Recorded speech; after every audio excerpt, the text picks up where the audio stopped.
Повеќе генерации на семејството Митрови во село Иловица, Струмичко, со заеднички труд, својот двор го претворија во вистинска оаза на мирот, каде се спојуваат зачувувањето на традицијата, следењето нови трендови, но и производството органска храна и одгледување домашни животни. Трајчо Митров, домакинот во куќата, вели точно знаеме што каде се наоѓа, а постојано работиме да доградуваме за дворот да изгледа вака како што изгледа. Тоа е тука наше и не е направено само од мене, тоа е повеќе генерации и сите членови на семејството, почнувајќи од татко ми, мајка ми, сопругата, децата, сега во поново време и снаата и јас.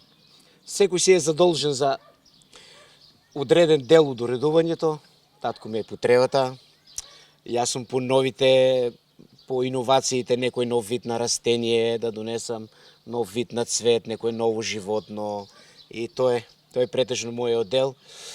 Потоа, тоа е жива материја, треба да се одгледува, треба да се прска, разни штетници и тоа е воглавно тоа не може само еден човек да го прави.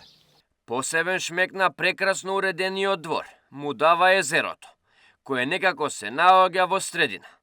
Внатре во него одгледуваат посебни и ретки видови цвеќиња, за кои постојат посебни начини на одгледување. Во езерото се наоѓа животински свет, кој постојано се зголемува. Кирил, сите цвеќиња ми се мили, не можам да одвојам дека тоа ми е баш најомилето. Меѓутоа имам фаворити, на кои посветувам посебно внимание, бидејќи и тие сакат посебно внимание и нега. Ретко се среќават, нема традиција на одгледување од кај да земиш искуство, да питаш как може да направи, него од литература, луѓе кои имат една. Тоа се, тука нели што ги гледате вие, тоа се во народот познати како лотоси. Меѓутоа тоа не се лотоси, тоа се водни рози и различни се од лотосите. Овие што гледате тука сега се тие водни лилии, ги има во повеќе сорти. Јас ќе ви објаснам некои од нив. Основните се ги има нимфеја алба, тие ги има само во 3 бои. А другите се вариации. Знаеш, во светот на водните лилии има луѓе кои се толку специфични и толку убави хибриди прават од нив, што просто не можеш да веруваш дека ги создадела природата. Јас имам тука можеби 10 од нив. Ги имам набавено претежно од Бугарија, меѓутоа некои има од Тајланд, има од Виетнам, кои стигат до Бугарија. Тоа се едни мали коренчиња, ги носам, па во саксии, во фолиите ги чувам за после да ја пренесам во водата. Од нив ги викат хард или издржливи на зима, кои зимно време не ги пренесувам на топло во оранжеријата, туку ги оставам во езерото да стоат. Тие ги викат хард лилии, издржливи се и тие кога ќе дојде пролет, шом се стопли водата над 15 и тие само тргнуваат. Тоа сега во моментот што после нели ќе снимате, тие се тие. А екзотичните, има екзотични со многу силен мирис. Тие не издржуваат тука. Него што кажаме, тие мора да се чуваат зимно време на затоплена просторија, барем да не е под 5 степени и после ги носам во езерото. А езерото настанало спонтано, со собствена механизација и постојано надоградување. Идејата спонтано. Има булдожер. Во прво време така беше замислено како рибник да пуштиме малце риби, меѓутоа со тек на време ајде да содзидаме, па ајде да пуштиме некоја рибка, па ајде да засадиме некоја трска, па засадиме многу трска, па ја окупира целата територија на водата, па ја извадиме трската и засадиме сега од тие цветови што ги гледате внатре и убави видови на трски, меѓутоа се е контролирано. После од животински вид има крап и караш. Карашој малце, а моне не уништив. Се слушаат и жаби. Сега жаби, и това да кажеме, во нашето село или тука во околијата, единствено тука можеш да слушнеш жаби. Во браната имаше, ги изловија рибарите или рибократците, во реката бидејќи летно време пресушува, нема вода, и сега крекот на жаби може само тука да чуеш. Друго, гледајќи нели сега по тие медиумските средства, видех многу убави шарени риби кој, јапонски кој. Тоа е еден вид модификација на пак е краб, меѓутоа јапонците успеале да направат во боја. Тука ги има 5-6 бои, ги има кој жолта, бела, црвена, плава, ги има шарени них. Посебен декор на дворот се и пауните од различни видови, кои со своите бои и раскош даваат посебен шмек. Освен пауни, интересно е да се напомене дека одгледуваат и фазани, зајаци и гулаби, кои пак живеат заедно. Паус кристатус, индиски, потекнува од индискиот подконтинент и имам Павус мутикус император, ќе го снимиме после. Тој е или јавајски се уште го вика, тој потекнува од Мјанмар најдоле и Бурма, нели? Бурма. Тој расте поголем, проблемот кај него е не издржува на ладно. Значи зимата треба да биде згрижен. А тие се издржливи. Значи Павус кристатус. И имам бели. Павус кристатус мутикус нигрипенис. Мора така да го кажеме. Некој го наречува албино, демек без пигментација, меѓутоа не е така, това е погрешно мислење. Тоа е посебен вид со вкрстување и добиење и бел. Значи, од белиот и од бела женка се излегуваат бели мали.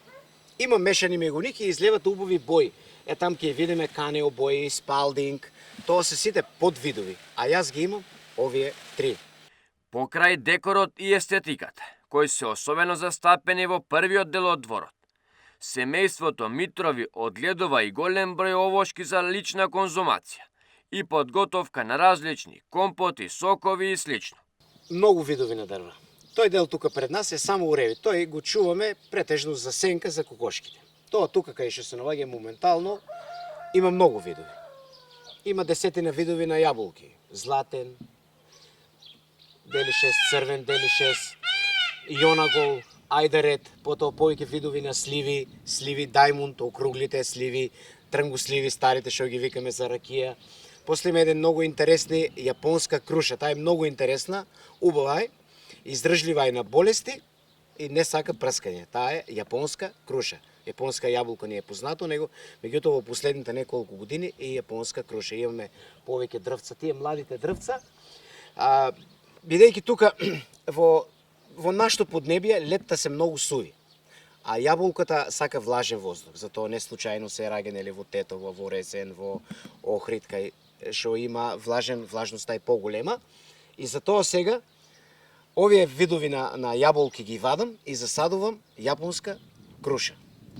Значи, други овоши дуњи, два вида на дуњи имаме, цреши, убави цреши, едната е охридска, едната зрее по наше на Ѓурѓовден, а другата е на Свети Кирил. Значи 20 дена се разлика. Друго интересно што е многу убаво и за гледање и како вкус, тоа е еден вид на грозе султанија, се вика султанија, ја има и црвена и бела. Таа е без семка. Органски се произведуваат и земјоделските плодови со посебен метод на еко прскање и одгледување. Тикви, домати, пиперки и краставици, или кажано на мој и нивен дијалект, чушки и френки. Помеѓу зеленчукот има место и за одгледување јагоди. Кирил, во тај дел има многу видови на зеленчуци. И ран зеленчук, и есенски зеленчук.